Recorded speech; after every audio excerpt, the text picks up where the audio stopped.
Good evening to DeFiChain News on 11th May 2022, the news show that provides you with the latest updates on DeFiChain project. If you like the show, then let's go crazy on the like button. It helps the project. Subscribe and click the bell button so you will not miss any shows here. And stay until the end because we will talk about the next shows and dates.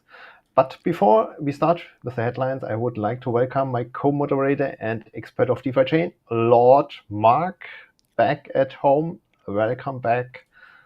Where are you? You have now to switch the scene. Here I am. Hey, good to be back in the studio. Hey, fantastic. What a day. What a day.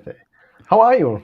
I'm very well. I've got a bad cough at the moment, so if I go silent for a while, then you know why. So the last 2 weeks I was a bit silent already.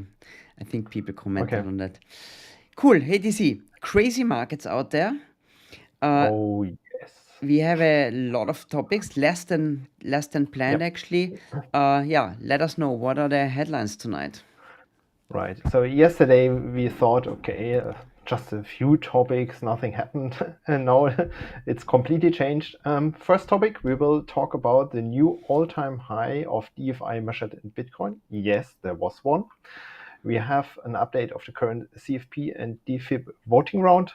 For sure, we will talk about UST and dUSD, so our personal thoughts, what we heard, maybe a short recap of the Twitter space. We will talk about the events around DeFiChain, so what else happened, smaller events. We have a short update of the community projects and for sure the future dates, so what's happening next on DeFiChain.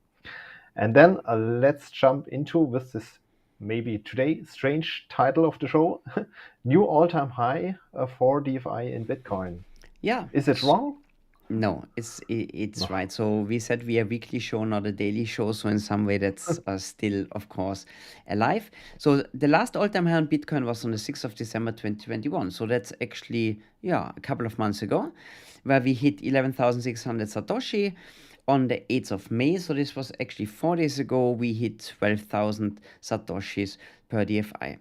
Over the last 10 weeks, we had 10 green candles against Bitcoin, what was a really, really nice performance. So we were really proud that we outperformed Bitcoin, the king of crypto, so to say, over the last couple of weeks. And today we dropped a little bit. I think before the show, DC checked, it was 10,800 Satoshis. Always check on the DEX because the biggest volume and the biggest liquidity is stored in the pools over there. So I think it was a great run that we had the last weeks. I mean, of course, today during this massive volatility, DFI also got unfortunately a little bit under pressure. Some people are having sweaty hands and selling a little bit more than before because the last couple of days, DC, there was not much happening. I thought DFI is the stable coin, but now, of course, we are also dropping a little bit. Keep on hodling, guys. Nothing changed for DeFiChain. That was the all-time high for DFI against Bitcoin. Right. First, it's a great success for us to reach a new all-time high. We should honor it. Even the market is now down. I think we will hit this all-time high in future again and make a new one for sure, because the fundamentals didn't change. Right? Nothing happened. It's the market. So DeFiChain is DeFiChain. We still have our D token system, and more is coming. So it's the value formula Julian normally mentioned, right? Absolutely. Utility, the community, and scarcity. Okay. Then we will have a short look on the current CFP DFIP voting round.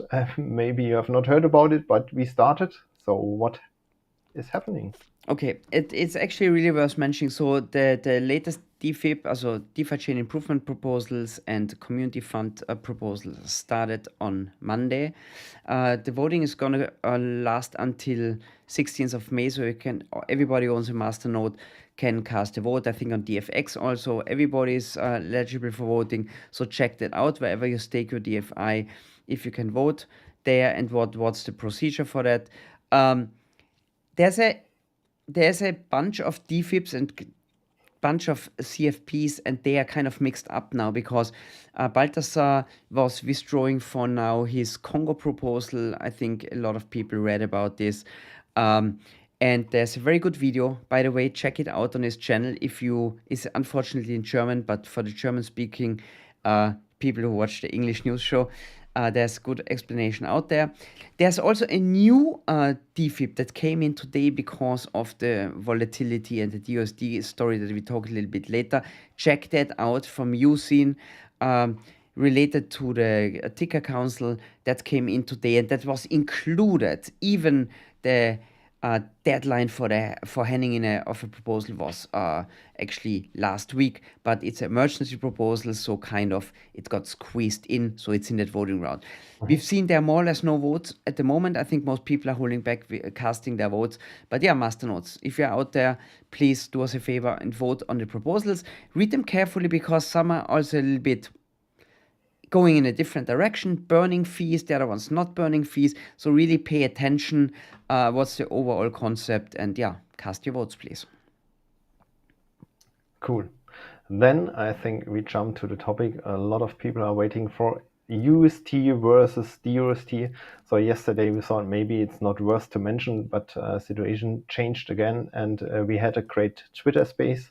So let us summarize a little bit about what happened, the background relation between the two projects. Absolutely. So, like you mentioned, there was a very good Twitter space of Julian who tried also to bring a little bit calmness into the system, and mentioned a lot of the differences. But DC and me, we also brainstormed a little bit. How could we point out what's different? It's not about bashing Luna. I have a lot of friends and I know a lot of people who are invested.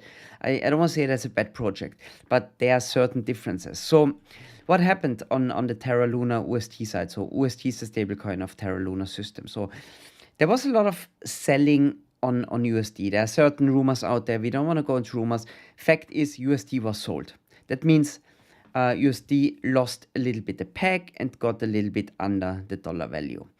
And then they have a system when USD can be burned to remove it out of the system to work against the discount, but then you create Luna on the other side. So you bring the burned Lunas back into the system, you reintroduce them.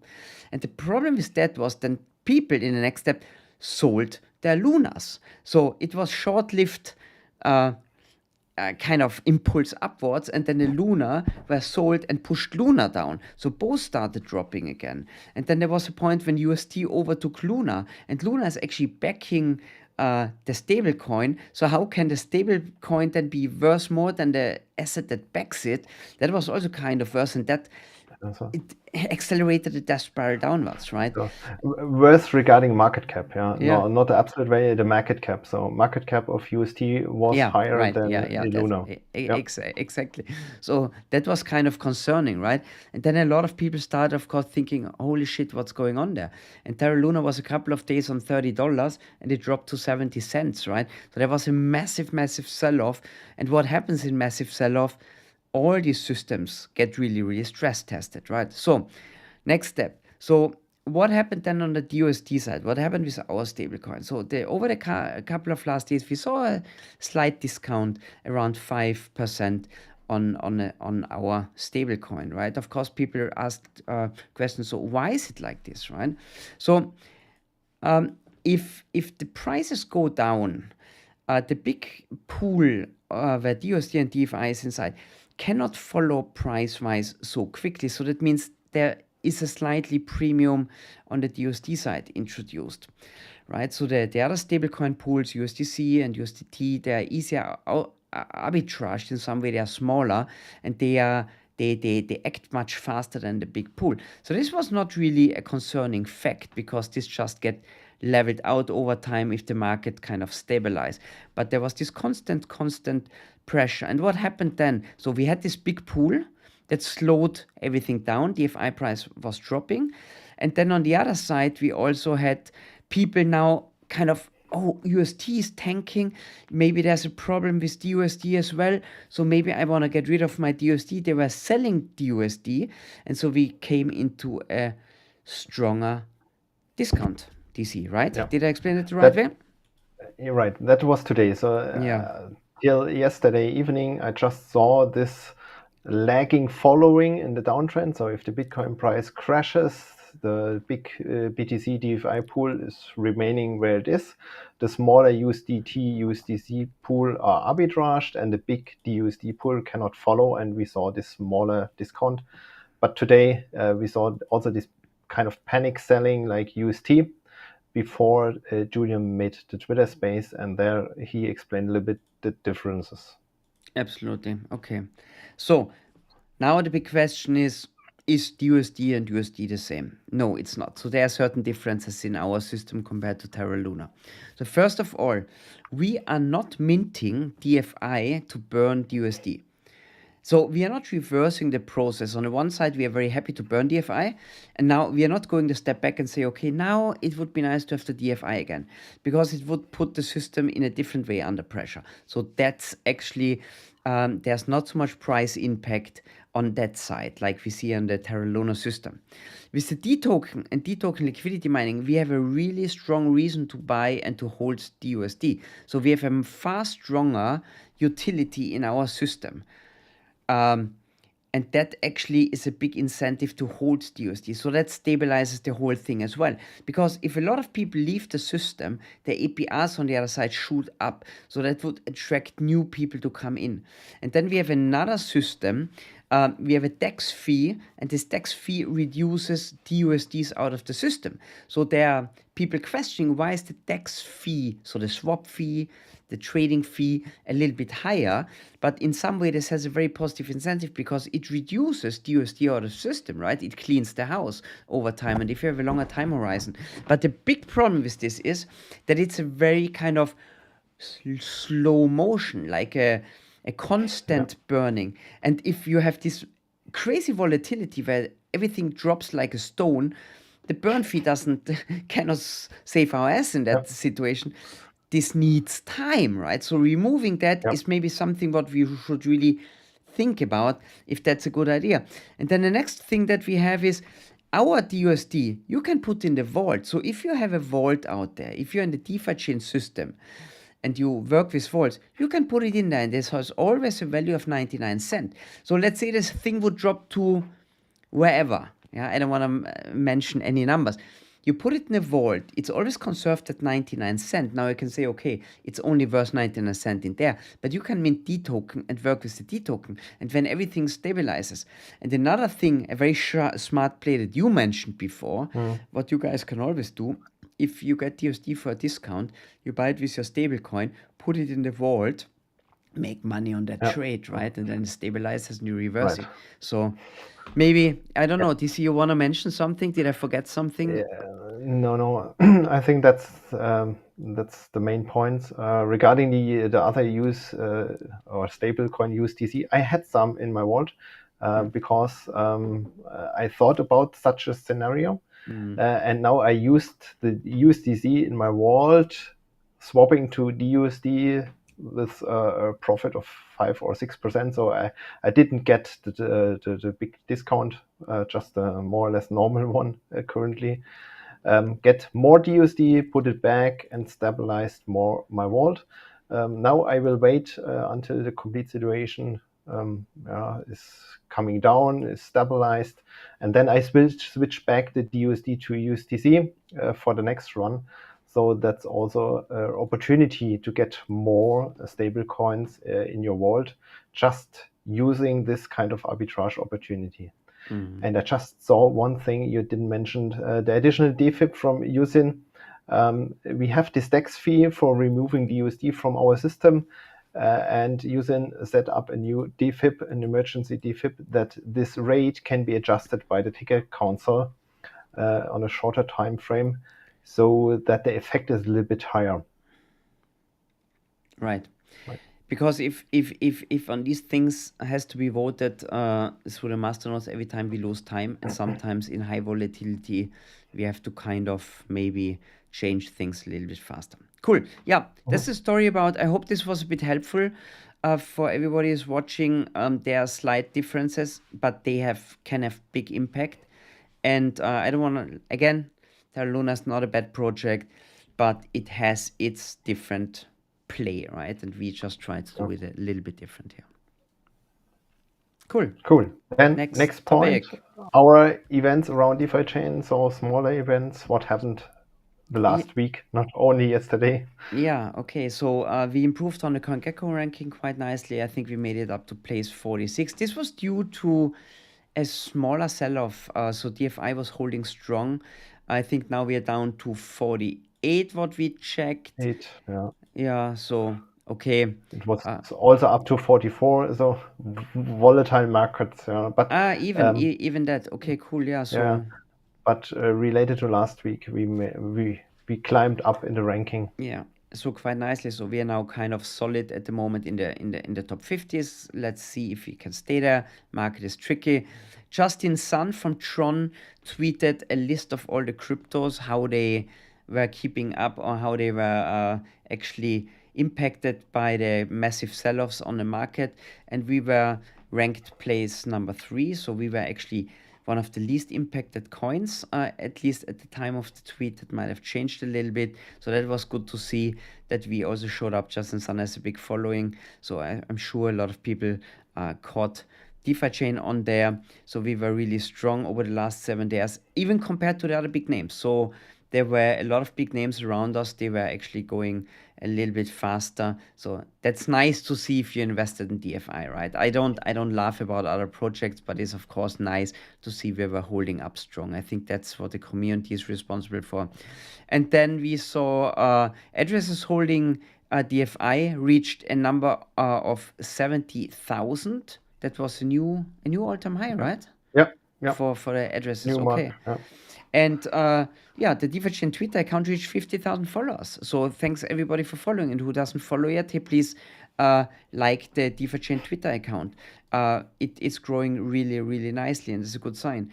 And the first token future swap happened to get out of a discount. So that was also interesting for Facebook, right? Right. These are so future swaps are working in both cases. Now it's proved more or less. The next one will happen in this night in a couple of hours, I think. Will be interesting. What's happening here. Absolutely. Cool. Then let's have a look on the community projects. So the last shows we had a big list. Today we have a smaller list, just one project, but it's also worth to mention it. Good, that saves us some time today. So the project DStocks Quick Check, a really nice, neat new website that came into life a couple of weeks ago. It gives you actually, I'm just looking at it, a very nice overview about all our D tokens, and they are quite many already. It shows the Oracle price, text prices, premium, total value locked, and the APR. And what they added now, if you click on a token, you see also the APY. And that's very handy. And you see also what's the impact on compounding daily, weekly, monthly. Does it make a big difference? Yes or no? So check it out.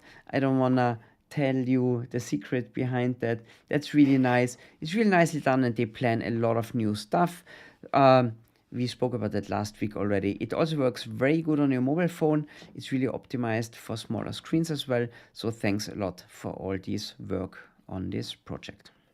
And there's a DFIP. No, there's a CFP actually for that project. So if you like what they do, support them in the voting round, please. Cool. And then we come to the last regular point in the news show, the future date. So what's happening the next days and weeks? Yeah, a couple of things happening next week, of course. DeFiChain news show. You're gonna see our pretty faces like every week. Then don't miss out on the CFP and DeFi voting round. Like we mentioned, that's ongoing, and we're gonna talk about the winners of the voting round in our next news show. Voting is over Monday. Normally we reveal the information on Wednesday. Then DC planned a question and answer session. So we do always a quick one after the news show, but we thought it might be fun to have more questions that you guys can also maybe up and download questions. And then we're gonna see what the right answer would be. So we're actually gonna do a longer Q&A for you guys. I plan a fireside chat on the 26th of May.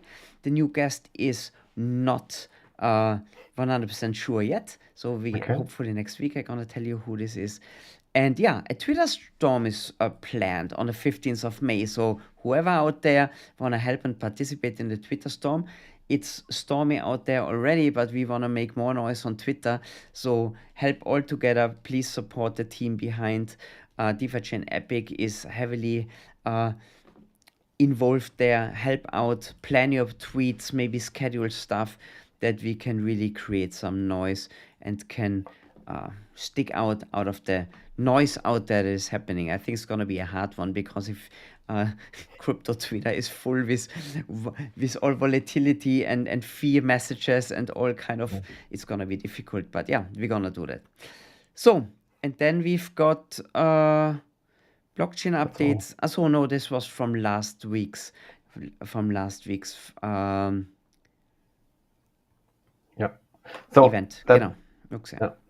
That was all for today. Thanks for watching. Everyone live, stay until a short break, so we will be available for a couple of questions. The rest of you not seeing live, thanks for watching. Don't look too much on the charts, relax a little bit, and I think everything will go well the next days, weeks. I agree. I'm looking forward to the development of DeFiChain. Focus on this, and then we see you next week in the news show, maybe with the one or other update. We will see. Absolutely. So thanks for joining and have a great time. Bye-bye. Bye-bye.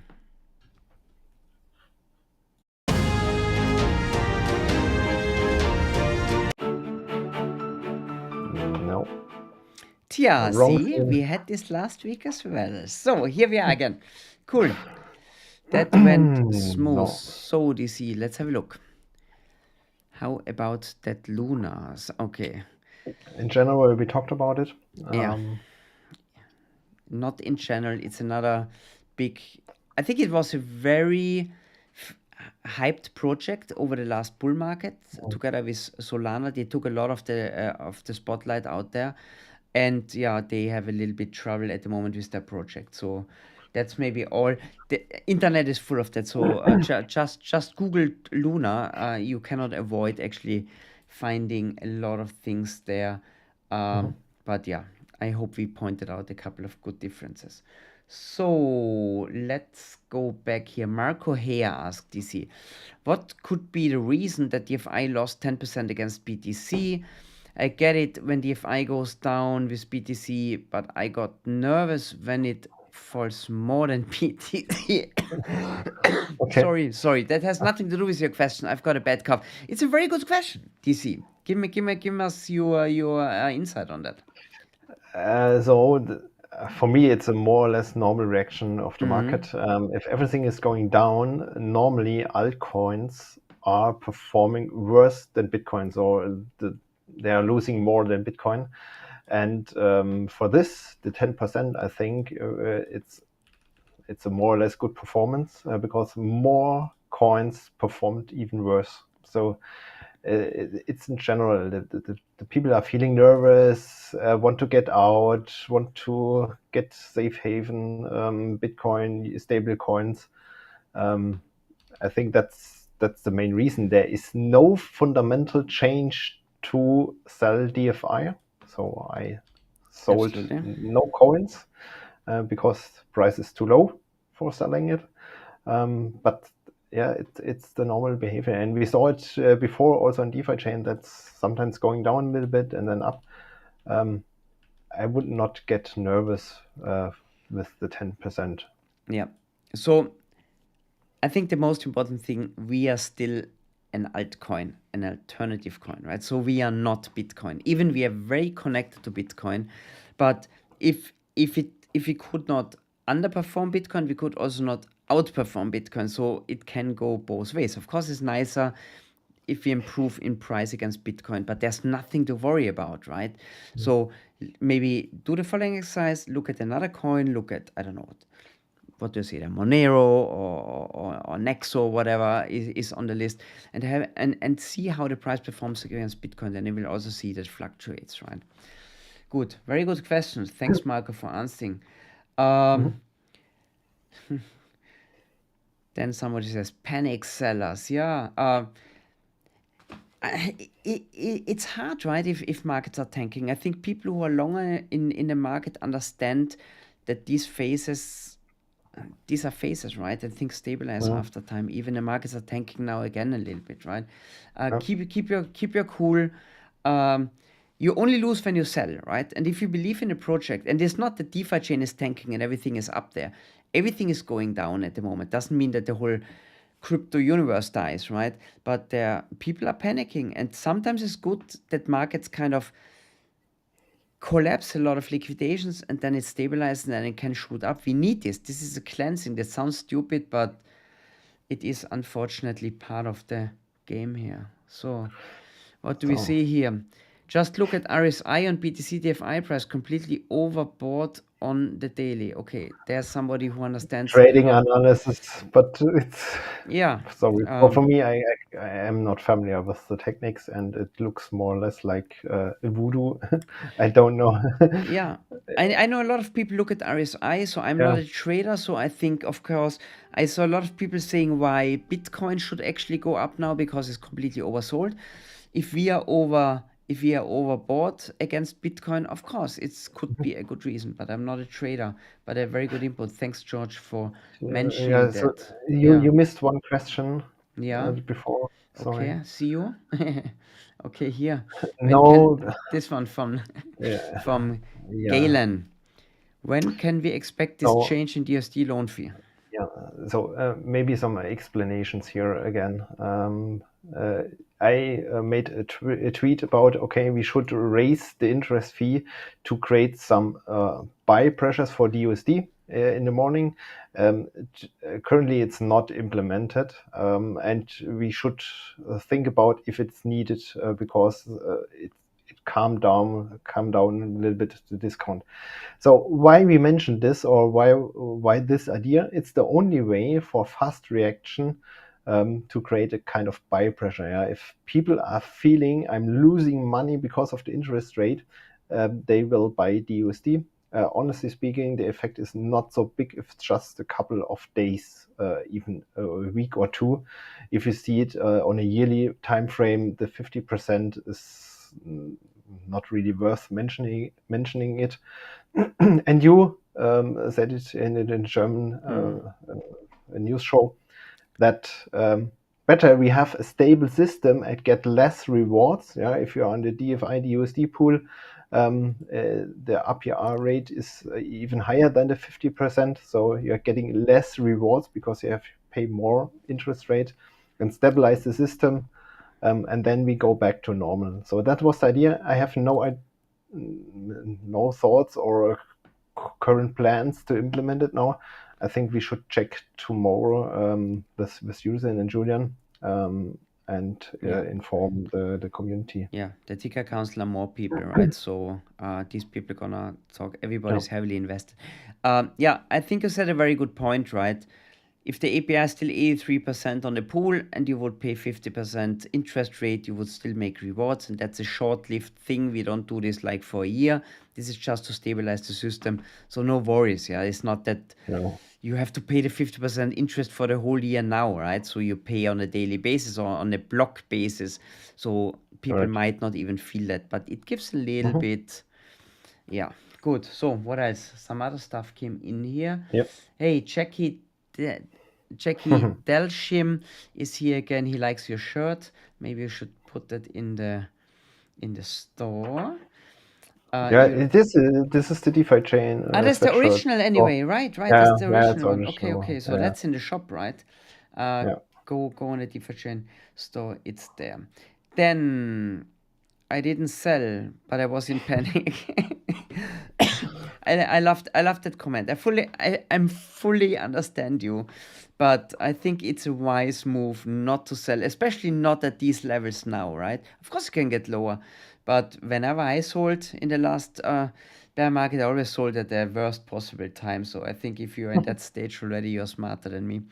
Dr. L, sorry if you already answered this, but is this 50% interest on DUSD loan already active? It's not. No, not yet. We just mentioned it. Okay, good. Let's get rid of this one. And then there's a very long one. Let me see. Here we go. Justin Breeze. DC, question about burnt DFI. According to DeFiChain Analytics, that's your tool, burnt DFI currently represents 36.8% of the total supply. Do you have an exception of where? Wait, let me bring that up again. That was too fast. This percentage will top. No. Honestly speaking, not. It depends a little bit on the usage of the burning mechanism for the USD premium. It depends on the burning of interest paying back on the loans, on auctions, and so on. It will stabilize there. It will not go to 100% because basis for all the burning is the dollar value, and if the DFI price goes up, less coins will be burned. So it will stabilize, but I have no clue about the value. Yeah, we will see over time. Absolutely. We can't look in the future, but actually this burning mechanism is something what I think is a really cool feature, right? Other systems also talk about, everybody's always happy when stuff get burned. Terra is reintroducing them. They're going a different way. I think we are very, in our belief, very strong that we think it's a good way not to reintroduce stuff into the system. That's the reason what also should also bring in the long term the price up. I think Ethereum is going a similar way, right? They're also burning Ethereum. So burning with usage is the key. The more you use something, the more will be burned. That's the idea. A lot of projects doing this in some way, right? Yeah. So I think it's a good system. Cool. Good to see. Cool. A little bit over time, but it's always worth having all the questions answered, guys. Actually, it's your outro. The English one is your show. No, you can say what you want. Okay. No, guys, thanks for watching. Thanks for the great questions out there. Thanks for all the support. Leave us a like if you liked it. If you thought it was crap, also press a thumb down. Fair enough. Otherwise, guys, see you next week. Yeah, for sure. And have a great time. Yeah, relax. Green candles are on the horizon. Yeah, guys, have a nice evening. Thank you and bye-bye.